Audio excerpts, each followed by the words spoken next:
बिस्मिल्लाहिर्रहमानिर्रहीम। आज हम पढ़ने जा रहे हैं सिल्विया प्लाथ की अनदर पोएम एरियल। इसको हम वन बाय वन स्टैंजा के हिसाब से लेकर चलेंगे।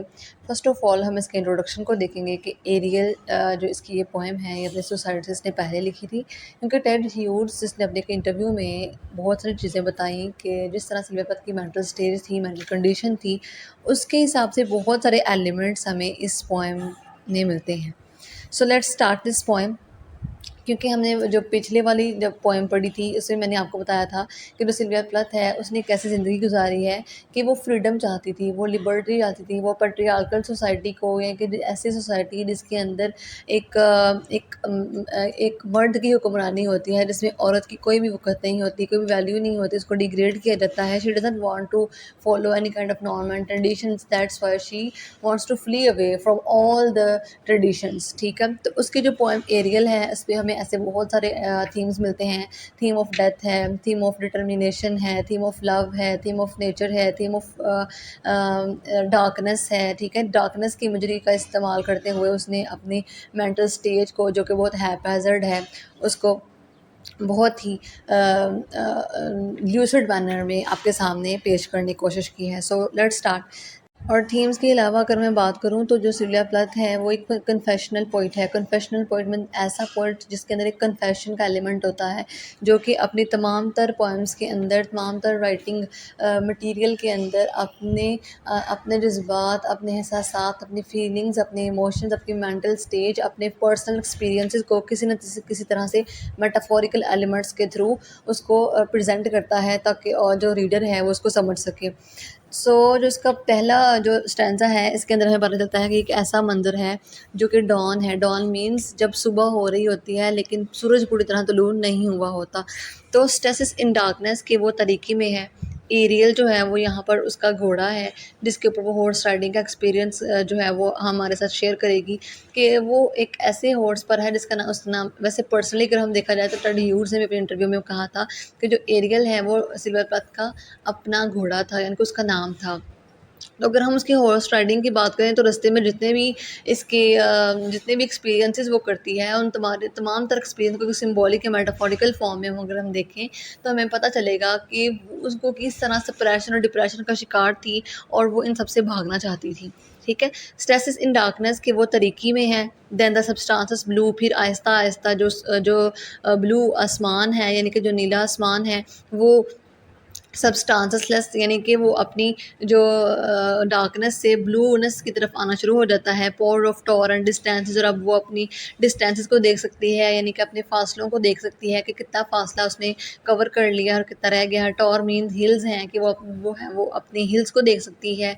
ठीक है, माउंटेन्स को देख सकती है। गॉड्स लाइनस, यानी कि जो उसका घोड़ा है वो उसको महसूस हो रहा है कि वो गॉड लाइनस है। गॉड्स लाइनस मीन्स खुदा की शेरनी है, यानी कि वो खुद को बहुत ब्रेव समझ रही है कि मैं और मेरा जो एरियल यानी घोड़ा है वो इस तरह है जिस तरह हम खुदा की शेरनियाँ हैं, यानी कि हमारे अंदर इतनी ब्रेवरी है, हमारे अंदर इतनी ज़्यादा करेज आ गई हुई है, इतनी हिम्मत आ गई है कि हम किसी भी चीज़ को तोड़ कर आगे जा सकते हैं। हाउ वन वी ग्रो, और अब हम एक हो चुके हैं, हम एक तरह से बढ़ रहे हैं। मतलब ये कि एक ऐसी स्टेज आती है हमारी ज़िंदगी में कभी न कभी, कहीं न कहीं, कि हमें इंसानों से ज़्यादा जानवरों से मोहब्बत होने लगती है। हम समझते हैं they can feel more other than an human being, कि ह्यूमन बीइंग से ज़्यादा जो एनिमल हैं वो हमारी बातों को ज़्यादा अच्छे से समझ सकते हैं। हम उनके साथ अपनी फीलिंग्स और इमोशन को ज़्यादा बेहतर तौर पर जो है वो शेयर कर सकते हैं। क्योंकि समटाइम्स जो ह्यूमन है, जो इंसान है, वो इंसान की नेचर को और इंसान के जज़्बात को उस तरह से समझ नहीं पा रहा होता जिस तरह सामने वाला इंसान फ़ील कर रहा होता है। दैट्स व्हाई ही और she feels comfortable in the company of animals. उसके बाद इसने लिखा है पाइवट ऑफ हील्स एंड नीज के द फ्यूरो, उसको महसूस हो रहा है यहाँ पर कि उसकी जो शेरनी है वो किस तरह आगे बढ़ रही है और हम जो हैं वो अब दोनों एक हो चुके हैं। Pivot of heels and knees the furrow splits and passes, यानी कि इसके जो स्टैंडर्स हैं वो रुके हुए नहीं हैं। There is a run on lines like enjoyment, यानी कि वो चल रहे हैं। जिस तरह उसके ख़यालात में कोई भी एक लेवल नहीं है, यानी कि एक बैलेंस नहीं है, इसी तरह उसके जो लाइन्स हैं उससे भी हम बहुत सारी चीज़ों का अंदाज़ा लगा सकते हैं कि उसमें बैलेंस नहीं है। उसके आगे चलते जा रहे हैं थॉट प्रोवोकिंग पोएम है, यानी कि थॉट्स के अंदर एक कोई भी रुकावट नहीं है, वो कभी किसी चीज़ के बारे में सोचती है, कभी किसी चीज़ के बारे में सोचती है। उसकी ज़िंदगी में बहुत सारी कॉम्प्लेक्सिटीज़ हैं, बहुत प्रॉब्लम्स हैं, जिसको वो समझ नहीं पा रही, एक तनाव का शिकार है। इसी वजह से उसके डिक्शन से ही हमें बहुत सारी चीज़ें जो हैं वो एनालाइज़ हो रही हैं। तो वो क्या कह रही है यहाँ पे, pivot of heels and knees, के हमारे जो पाँव हैं और हमारे जो घुटने हैं वो किस तरह आगे बढ़ रहे हैं। द फ्यूरो सप्लिट्स एंड पासेज, और हम बहुत सारी चीज़ों को तोड़ कर आगे बढ़ रहे हैं। पासेज मतलब गुजर रहे हैं।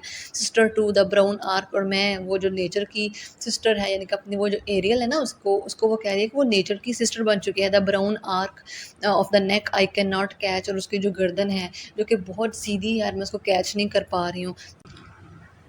Of the neck I can not catch, जिसको वो कैच नहीं कर पा रही, यानी कि एक ऐसा पर्पस है उसकी ज़िंदगी का, ऐसा मकसद हो सकता है जिसको वो अटेन नहीं कर पा रही, हासिल नहीं कर पा रही। तो उस कशमकश में वो आगे से आगे निकलती जा रही है, लेकिन फिर भी वो एक एक एग्जॉस्टेड है, ठीक है, थकावट उसको पूरी तरह से वो थक चुकी है।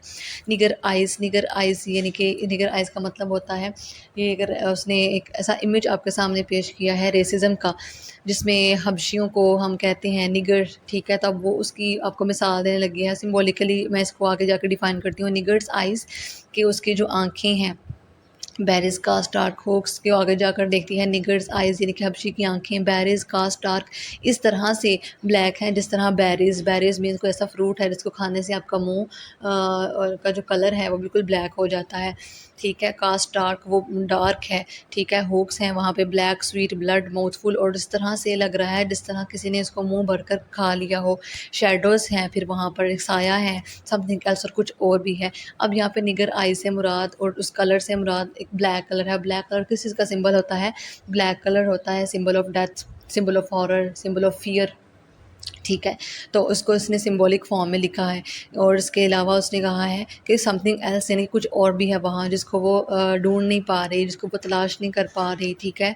उसके बाद है हॉल्स में थ्रो ईयर, यानी कि मैं मेरी जो एरियल है वो इतनी तेज़ी से भाग रही है कि मैं हवा में हूँ। थाइस हेयर, मेरी जो टाँगें हैं, हेयर मेरे जो बाल हैं, फ्लेक्स फ्रॉम माई हील्स, मेरी जो और हील्स यानी कि मेरी जो एड़ियों से ऊपर उड़ रहे हैं, वाइट, वो वाइट कलर की गॉडीवा।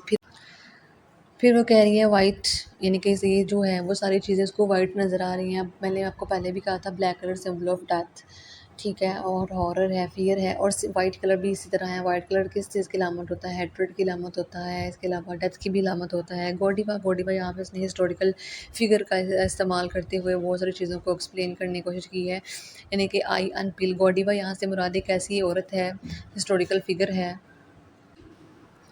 एक ऐसा हिस्टोरिकल फिगर है जिसने अपने हस्बैंड के ख़िलाफ़ जाकर रिबेलियस एटीट्यूड अपनाया, यानी कि वो टैक्सेस के ख़िलाफ़ लड़ना चाहती थी, और उसने नेकेड यानी कि आई अनपील से भी उसने इसी को आगे डिफ़ाइन किया है कि गॉडीवा एक ऐसी औरत थी जिसने अरियां होकर यानी कि बेलिबास होकर पूरे कंट्री में, पूरे मुल्क में एक चक्कर लगाया था, किस वजह से एक रिबेलियस एटीट्यूड को अपनाकर कि वो टैक्सेस को कम करवाएगी हर सूरत।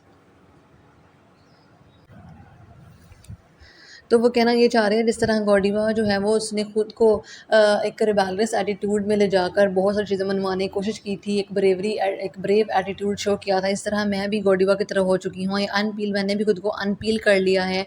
और इसके अलावा डेड हैंड्स, मेरे हाथ मुरझा गए हैं, वो डेड हो चुके हैं। डेड स्ट्रेंजनेस, और मेरी जो सोल है, मेरा जो माइंड है, इसमें किसी किस्म की हरकत बाकी नहीं रही। एंड नाउ, और अब मैं फॉर्म टू वीट, मैं एक ऐसा ज़र्रा बन चुका हूँ जो गंदम, यानी कि मैं एक गंदम का ज़र्रा बन चुका हूँ। यहाँ पर गंदम से मुराद नेचर भी हो सकती है कि मैं अब नेचर का हिस्सा बन चुकी हूँ। अ ग्लिटर ऑफ सीज़, और मैं समुद्रों की रानाइयों का हिस्सा बन चुकी हूँ। द चाइल्ड्स क्राई, चाइल्ड किस चीज़ का सिंबल है? चाइल्ड है वो सिंबल है इनोसेंस का, कि मैं अब चाइल्ड, एक बच्चे की आहो बका बन चुकी हूँ। मेल्ट्स इन द वॉल, और मैं एक ज़मीन में एक दीवार में मेल्ट हो चुकी हूँ। And I am the arrow, और मैं एक ऐसा तीर हूँ। अब एरोस क्या है? एरो से हम क्या करते हैं? एरो जो है वो एक ऐसा वेपन है जिसके थ्रू हम अपनी ज़िंदगी के हर्डल्स को सुलझाने की कोशिश करते हैं। तो वो कहती है कि मैं एक ऐसा एरो बन चुका हूँ जिसकी तमाम तर हर्डल्स ख़त्म हो चुकी हैं।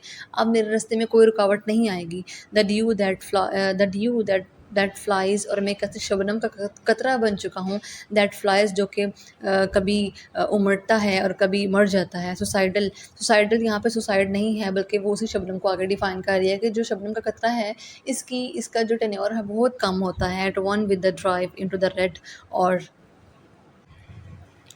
Eight one with the drive into the red, और यहाँ से उससे मुराद, रेड से मुराद यानी कि जो मैंने आपको शुरू में बताया था ना कि जो उसका फर्स्ट वाला स्टैंज़ा है उसने वहाँ पे कौन सा इमेज प्रेजेंट किया है, उसने वहाँ पर डॉन यानी कि ऐसा दिन का एक ऐसा हिस्सा होता है जिसमें ना तो सूरज पूरी तरह से तुलू हुआ होता है, तो वो एक डार्कनेस सी होती है। तो अब आहिस्ता-आहिस्ता उसको हर चीज़ नज़र आने लगती है, जिस तरह मतलब पहले भी उसने कहा था मुझे हील्स नज़र आ रही है, मैं फासलों को देख सकती हूँ, वो वॉल्स को देख सकती है, वो शबनम के कतरों को देख सकती है।